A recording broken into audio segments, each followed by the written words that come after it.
तो एक पैन में हम डाल देंगे बटर। बटर को हम मेल्ट होने देंगे।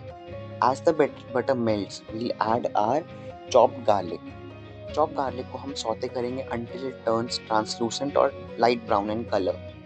Then we'll add our vegetables. जो मैंने वेजिटेबल्स यूज़ करी हैं, broccoli, mushrooms, corns, bell papers.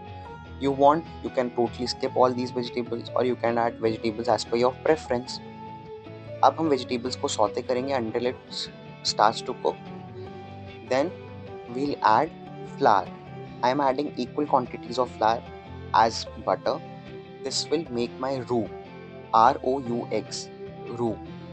It acts as a thickening agent in our white sauce. As soon as the flour cooks, आप ख्याल रखेंगे, उसके बाद हम मिल्क डालेंगे। मिल्क का जो रेशियो होगा वो होगा 10 times of flour and butter, so 1:1:10 का रेशियो फॉलो करेंगे। Now we'll stir the milk so that no lumps are found. Now we'll add processed cheese. Processed cheese जैसे अब आपने प्रोसेस्ड चीज़ डाल दिया, मिल्क डाल दिया, यू विल सी कि जो आपकी वाइट सॉस है वो थिक होने लग जाएगी। So you have to stir it continuously, वरना जो आपकी सॉस है वो नीचे पैन पे लग जाएगी एंड ख़राब हो जाएगी।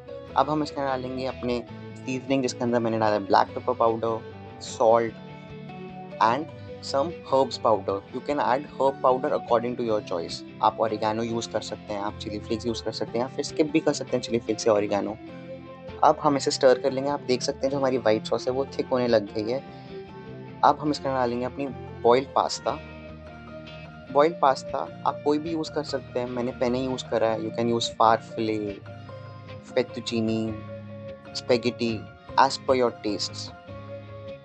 Now our white sauce is cooked. You can see the pasta is done. We'll add some nutmeg powder. Nutmeg powder totally optional hai. It's just it adds aroma to the dish. So I am adding some grated nutmeg powder.